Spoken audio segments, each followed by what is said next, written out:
नमस्कार, जय जोहार। साथियों, जागो पंच में आप सभी का हार्दिक स्वागत, अभिनंदन। साथियों, आज महत्वपूर्ण विषय है, महत्वपूर्ण मुद्दा है और ये बात होनी बहुत ज़रूरी है क्योंकि हमारा पूरा का पूरा देश शिकार है केवल एक ही शब्द का, वह शब्द है ब्राह्मणवाद।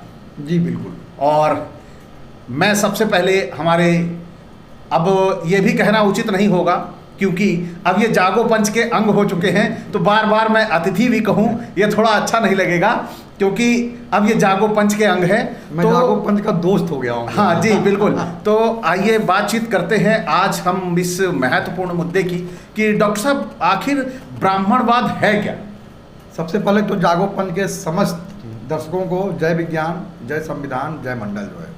अब जैसे कि आपने शब्द छेड़ा ब्राह्मणवाद, जी, तो ब्राह्मणवाद है क्या जो है? जी जी, सवाल यही है। नाम से ही स्पष्ट है जी कि ये शब्द की उत्पत्ति जो है कहाँ से हुई है। जी, ये शब्द की उत्पत्ति जो है ब्राह्मण शब्द से हुई है जो है। जी जी, है ना।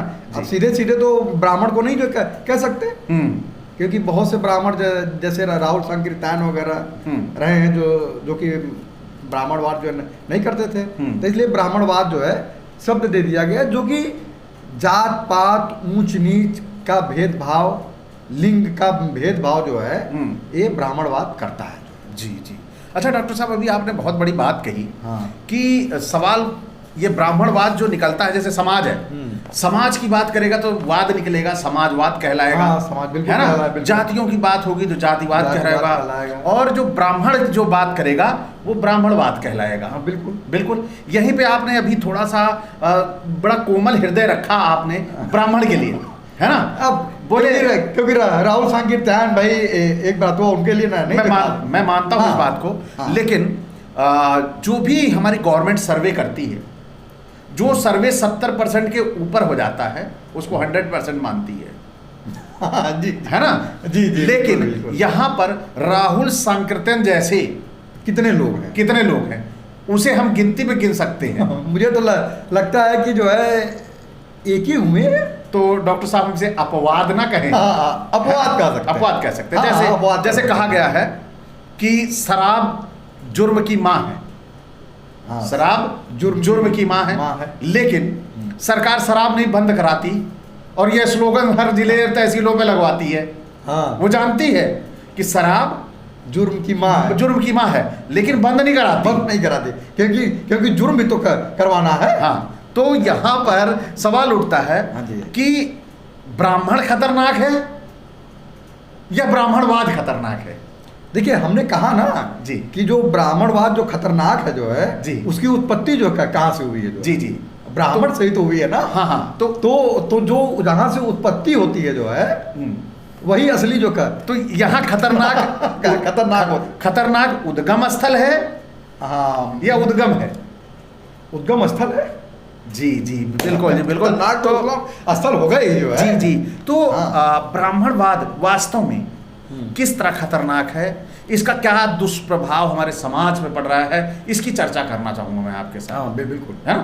ब्राह्मणवाद का जो वो पहलू है जो हमको पीछे ले जाता है, समाज में इक्वलिटी लाती, वो कौन सा पहलू है? समाज में समानता नहीं ला पाता, वो कौन सा पहलू है? देखिए, ये विषमतावाद का परिचायक है जी। जो ब्राह्मण है या ब्राह्मणवाद का लें जी, ये विषमतावाद का परिचायक है जी। हर जगह विषमता फैलाता है। जी जी। समाज में चले जाइए, वहां भी विषमता। तुम चमार, तुम पासी, तुम यादव, मैं ब्राह्मण, मैं तो ब्रह्मा के मुख से पैदा हुआ हूँ। लेकिन इसे कहेंगे मुख से वो तो पैदा है, लेकिन है तो शरीर के एक ही अंग।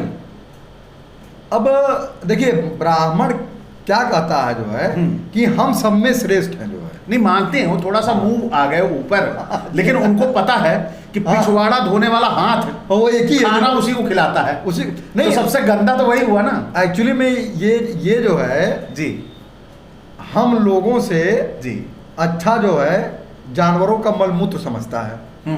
बिल्कुल बिल्कुल, आपकी बात मानता हूँ। तो जब लेकिन जो आदमी जानवरों का मलमूत्र अच्छा समझता है तो हमारी स्थिति कहाँ पे होगी, ये हमको समझ लेना चाहिए जो है।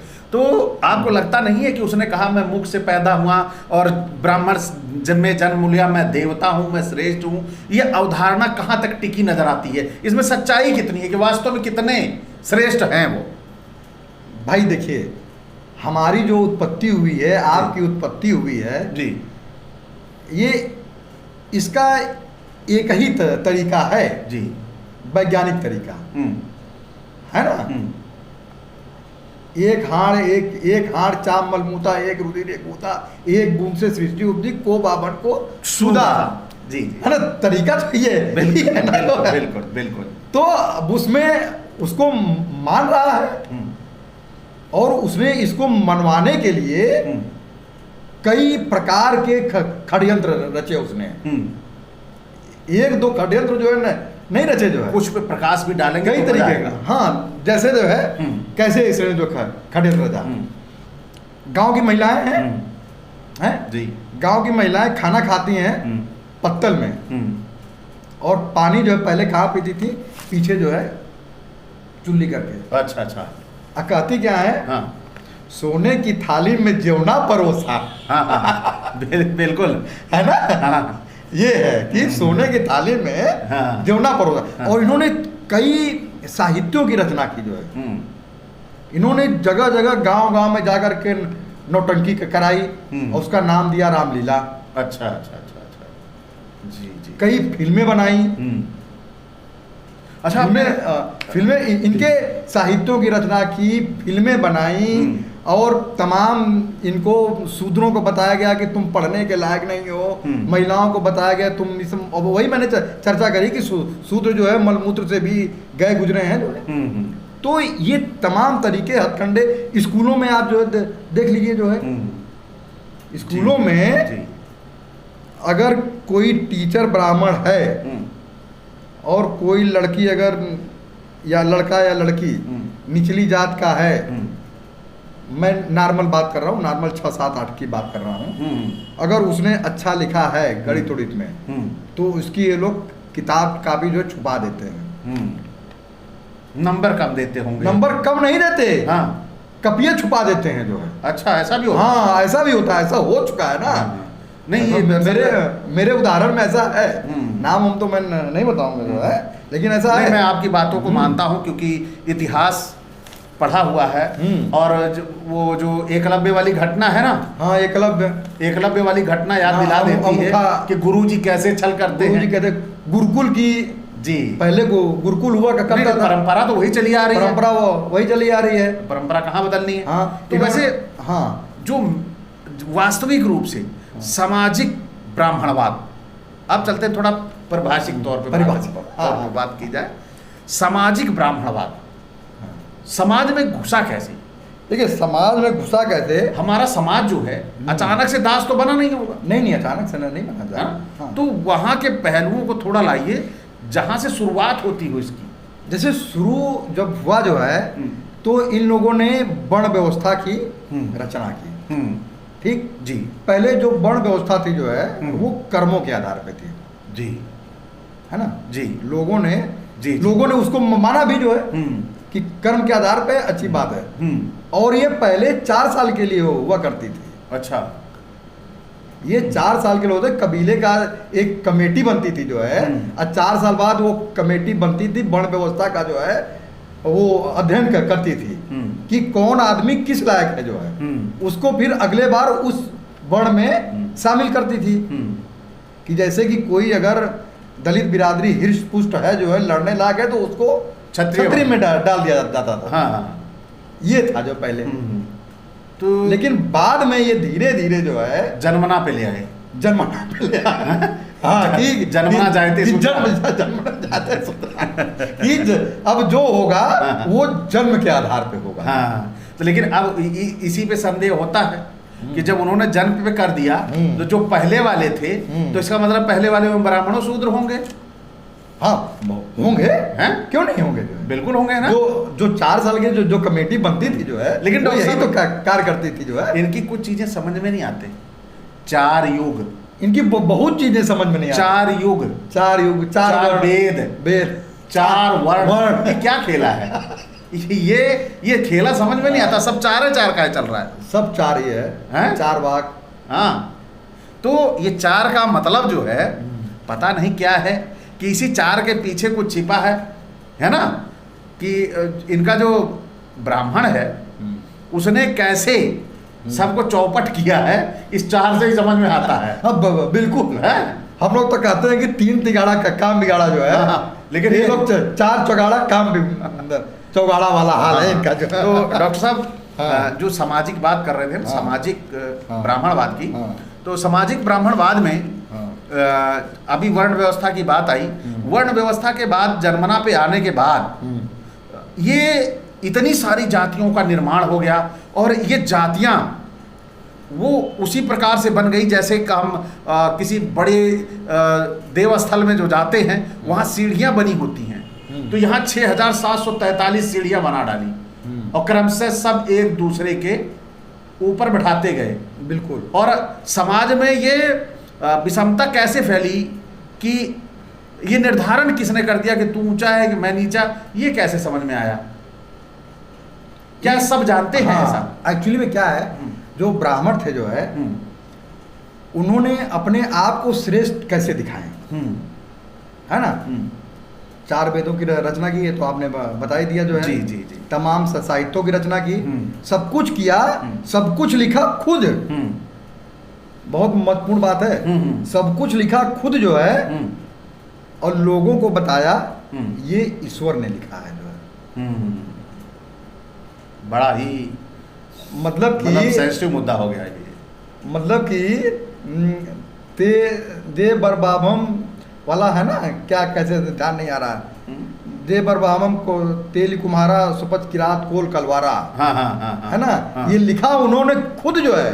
जय वर्णाधम। हाँ, जय वर्णाधम, ऐसे ही तो था। हाँ, जय वर्णाधम तेल कुमारा सुपच किरात कोल कलवारा। हाँ, ये लिखा उन्होंने। हाँ। लेकिन बताया कि ये ईश्वर ने लिखा है, कि ईश्वर ने बताया कि तुम इस लायक हो, इसलिए तुम इस लायक हो। और इसीलिए समाज डर के मारे उंगली नहीं उठाता कि ईश्वर ने भाई लिखा है। ईश्वर के टाला मतलब लिखा कौन टाल सकता है? हाँ, भाई ईश्वर का लिखा जो कण कण में व्याप्त है। हाँ। हैं? हाँ। तो डॉक्टर साहब कुछ ऐसी चीजें ब्राह्मणवाद की गूढ़ बताते, जिसमें हमारे दर्शकों को भी वास्तव में ये समझ में आ जाता कि ब्राह्मणवाद के वो शिकार कैसे हैं। लोग आनंदित होते हैं उसी में, ब्राह्मणवाद के चुंगल में ही आनंद खोजते हैं, है ना। तो वो कैसे उसमें लिप्त हैं और वो कैसे आनंद खोज लेते हैं। जैसे यदि आपको इस बारे में कोई ठोस चीजें हों तो कुछ स्पष्ट करिए आप साहब। जैसे कि रैदास थे जो है, तुलसी ने जो है कैसे पलटा जो है ना। तुलसी का जो राम था जो है, और जो कबीर और रैदास के राम है, ईश्वर है, दोनों अलग अलग है ना। कबीर और रैदास के ईश्वर जो है हर जगह है, माइक में भी है, पेड़ में भी है, कड़ में है। लेकिन जो तुलसी का जो ईश्वर है वो एक जगह समाहित है। उसने एक कमरे में उसको जब बंद कर दिया है कि जो है सब यही है, हिंदू के नाम पे। हिंदू तो खैर है ही नहीं, जो है जो है सब यही है। और उसका जो राम है वो अयोध्या तक सीमित है। तुमको अगर राम को पाना है तो अयोध्या जाना है, कि तुम्हें अगर राम को पाना है तो अयोध्या जाना है जो है। और उसने कैसे उल्टा जो है, कैसे, जैसे कि रैदास ने क्या कहा था कि ब्राह्मण मत पूजिए जो होवे गुणहीन, अब पूजे चरण चढ़ाल के जो होवे गुण प्रवीण। लेकिन तो तुलसी ने उसको उलट दिया जो है, उलट दिया। पूजे विप्र सकल गुणहीना सूद न पूजे विप्र। राम के नाम पे, रामायण के नाम पे नहीं। और रामायण भी देखिए ऐसे नहीं, वो रामायण जो लिखी गई उसके पहले इन्होंने, मैंने कहा ना कि गांव में नौटंकियां आयोजित की जो है, गांव में नौटंकियां आयोजित की गई, उसका नाम दिया रामलीला। तो उसका फल स्वरूप जो है ये निकल करके आया रामचरित मानस। बिल्कुल। रामचरितमानस जो है निकल, जिसकी माँ जो है मनुस्मृति है जो है, अच्छा है ना, ये निकल करके आया और इसके माध्यम से, राम के माध्यम से लोगों को गुलाम बनाया गया और कहा गया कि देखो राम ने ऐसा किया है जो है, अपनी पत्नी की अग्नि परीक्षा ली है, वो अपनी पत्नी का तिरस्कार करते थे, इसलिए तो तुम भी करो जो है। अच्छा डॉक्टर साहब, मैं बड़ी अभी मैंने पीछे भी वीडियो बनाया, सरस्वती घाटी सभ्यता वीडियो आ रहा है, आपने देखा होगा। उसमें खुलासा किया है उस पुस्तक में कि राम जो है हिसार में जन्मा था, है ना, और सीता नदी थी, नदी है, हाँ नदी थी, और उस नदी को लेके राम लड़ाई कर लड़के लेके आए थे, वहां उसका बदले थे कि वहां के लोगों को फायदा मिले, उस पानी का फायदा मिले। और यहाँ उस लड़ाई को मानवीय सीता बना के रावण की लड़ाई दिखा दी। भाई रावण की तो कुछ लड़ाई नहीं ना, फादर गुलके वाली जो अध्ययन है रामायण का, वो तो हम लोग चर्चा कर ही चुके हैं। दिल्ली का एक कोचिंग चलाता है कोई बड़ा अच्छा, विकास दिव्य कीर्ति, उसने जिक्र किया था कि मैं अयोध्या वहाँ लंका गया था और मैंने वहाँ जाकर देखा कि वहाँ रावण को कोई नहीं जानता, कोई नहीं जानता। वहाँ पे हमारे भी कई लोग जो गए हैं जानने वाले, हमारे मोहल्ले से कई लोग ग्रुप बना के, अच्छा 3-4 महीना पहले लंका जो गए थे, अच्छा कालका प्रसाद जी ये लोग गए थे जो है, वो बोले यहाँ पे कुछ नहीं है, जो है कोई नहीं जानता वहाँ पे। जो वहाँ पे बोटेनिकल पार्क अंग्रेजों ने बनाया है, उसी को ये का कर दिए। बड़े मजेदार बातें हैं कि कोई, और देखिए गुलाम कैसे बना, इसका एक तरीका इन्होंने और निकाला। जी जी बिल्कुल बताएं। सबको जो है उसका भगवान पकड़ा दिया जो है, जातियों के हिसाब से, जैसे यादव हो तो कृष्ण को पकड़ लो, को पकड़, ये बात तो आपने बड़ी मजेदार की डॉक्टर साहब। महिलाओं को जो है दुर्गा लक्ष्मी सरस्वती पर पकड़ा दिया गया। इतनी शक्तिशाली महिलाएं पकड़ाने के बाद भी मंदिर में बलात्कार हो रहे हैं, बलात्कार हो रहे हैं। पचपच अभी हुआ, अभी 2-3 दिन पहले की खबर है जो है, बिल्कुल बिल्कुल वायरल चल रहा है। 5-6 साल की बच्ची है, अयोध्या के राम मंदिर में हुआ था, वो जो सफाई कर्मी थी जो है, जी जी उसके साथ बलात्कार हुआ था जो है। और इन सब देवों के रहते ये सब हो जा रहा है, तो ऐसे भगवान का फायदा क्या जो है? ऐसे भगवान को डायनामाइट लगा के उड़ा देना चाहिए। अब हमसे क्या कह रहे थे? लेकिन मिलेंगे तो डॉक्टर साहब, सवाल तो उठता मिलेंगे बिल्कुल मिलेंगे। हाँ जी, तो डॉक्टर साहब थोड़ा सामाजिक ब्राह्मणवाद की बात तो हमने कर ली, अब थोड़ी सी बात शैक्षणिक ब्राह्मणवाद पे हो जाए। हाँ, आज शिक्षा पर सबसे बड़ा खतरा, पूरी तरह से जो मकड़ जाल लगा हुआ है, ये ओबीसी एससी के हाथ में शिक्षा बिल्कुल नहीं है। नहीं बिल्कुल नहीं है। और सरकार के पास शिक्षा तंत्र है उसको वो तोड़ने में लगा। भाई तोड़ने में क्या लगा, आप डीयू जेएनयू वगैरह को देख लीजिए, इनका बस चले जो है, इनका बस चले तो ये लोग जेएनयू को जो है होटल में बदलवा दें। अब वो लड़कों से बोलेंगे तुम लोग इसमें किराए पर रहो, ऊपर के 2 मंजिल में क्लास चलेगी खाली बस। अच्छा अच्छा डॉक्टर साहब, एक चीज ये बताइए, शिक्षा से इनको दिक्कत क्या है? ये शूद्र वर्ग को और जो हमारा समाज है, जो गिरा तबका, शोषित तबका है, इसको शिक्षा क्यों नहीं देना चाहते? भाई ये शिक्षा आज से थोड़ा नहीं देना चाहते हैं, ये तो गुरुकुल के समय से चला आ रहा है ना। ये तो गुरुकुल के समय से चला आ रहा है कि सिर्फ जो है ब्राह्मणों को शिक्षा का अधिकार था, क्षत्रियों को, बाकियों को नहीं था जो शिक्षा का अधिकार। तो अपने ही धर्म के लोगों को क्यों शिक्षित नहीं करना चाहते? सवाल इसका उठता है डॉक्टर साहब। सवाल इसका इसलिए उठता है कि अपने धर्म को कौन हम शिक्षित हो गए जो है, हम डॉक्टर बन गए, तो हम बातें सब जो कर रहे हैं, इनके जो गड़े मुर्दे हैं उसको खोद के निकाल रहे हैं। तो इनको साफ कहना, ब्रह्मा और ब्रह्मी का संबंध जो है क्या था जो नहीं तो इसीलिए तो पूछ रहे हैं। इसके लिए इनको साफ कह देना चाहिए, है ना, कि इन ग्रंथों को कोई छुएगा नहीं। हाँ बिल्कुल ऐसा बोल दें कि ये हमारी किताबें हैं, हमारी व्यक्तिगत संपत्ति है, और ये सारे देवी देवता हमारी व्यक्तिगत संपत्ति हैं, इनको कोई छुएगा। इनको कोई छुएगा नहीं, इनके मंदिर में नहीं कोई आएगा। हाँ। और ना इनको कोई पूजा करेगा। वो अपनी व्यक्तिगत पूजा करके हम लोगों को छोड़ दे। जब हमको वो शिक्षित नहीं करना चाहते, भाई देखिए, हमें कम नंबर देते हैं परीक्षाओं में, प्रैक्टिकल में, है ना, और जो हम मेन एग्जाम देते हैं वहां भी अगर देव की कृपा हुई, उनके हाथ में कॉपी चली गई तो पूरा उड़ा डाला। और नहीं बाई चांस कोई पहुंचा है हमारे जैसा भाई वहां, हाँ। उसने सही मूल्यांकन किया, हाँ। उसमें हमारे आ रहे हैं 65 नंबर, 65 नंबर, और यहाँ हमारे मिल रहे हैं 12 नंबर, है ना। तो सवाल ये उठता है कि आखिर आपको हमसे दुश्मनी भी है, हमको दुश्मनी भी करनी है, हमको नीचा भी गिराना है, और हमको मुसलमान के लिए लड़ने के लिए तैयार भी करना है।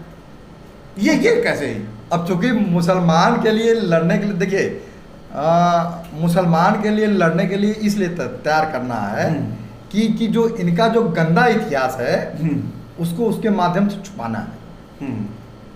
ये इनका जो गंदा इतिहास है ना, उसको उसके ऊपर जब गंदे इतिहास पर डॉक्टर साहब एक बड़ा सवाल है आपसे जी, क्या जातिगत जनगणना ब्राह्मणवाद को बेनकाब कर सकती है? देखिए ब्राह्मणवाद को बेनकाब करने के लिए जी, जातिगत जनगणना एक उसमें एक स्टेप है, जो है एक कदम है, कड़ी बन सकती है। कि ये जातिगत जनगणना सिर्फ इतना जो करेगी कि हमारा अधिकार कौन के, जो ओबीसी का विशेषाधिकार है उसको कौन कितना खा रहा है, जो है ये ज्ञान कराएगी कि वो ब्राह्मणवाद हमारे इस विशेषाधिकार को खा रहा है। ये इतना ज्ञान कराएगी, खत्म जो है पूरी तरीके से नहीं कर सकती है। तो खत्म करने के लिए फिर बहुत आगे पर आगे चलना पड़ेगा। ये केवल कदम मात्र है। जी। और डॉक्टर साहब बहुजनों की एकता और संगठन किस तरह ब्राह्मणवाद को चुनौती दे सकते हैं?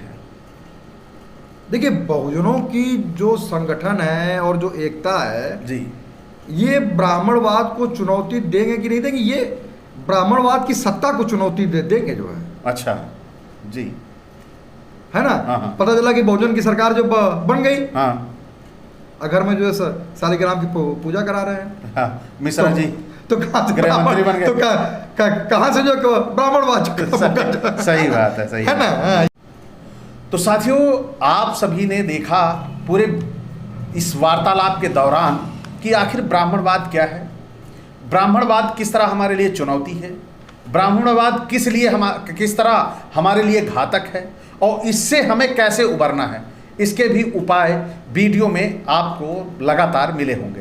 तो साथियों इसी के साथ मैं आपसे विदा चाहूँगा, इसी एक अपेक्षा के साथ कि आपको अगर एक्सपोज ब्राह्मणवाद और ब्राह्मणवाद क्या है ये वीडियो आपको अच्छा लगा हो तो इसे ज़्यादा से ज़्यादा शेयर करें और लाइक करें। साथ ही जो नए साथी देख रहे हैं वो चैनल को सब्सक्राइब करना ना भूलें, और साथ ही बेल आइकन की घंटी दबा लें जिससे हमारे वीडियो का नोटिफिकेशन त्वरित आप तक पहुंचे और आप देख पाएं कि जागो पंच का नया वीडियो आ गया है। इसी के साथ आपसे विदा, इसी एक अपेक्षा के साथ कि आप ब्राह्मणवाद से जल्द मुक्त हों, इसी एक कामना के साथ नमस्कार, जय जोहार, जय भीम, जय मंडल।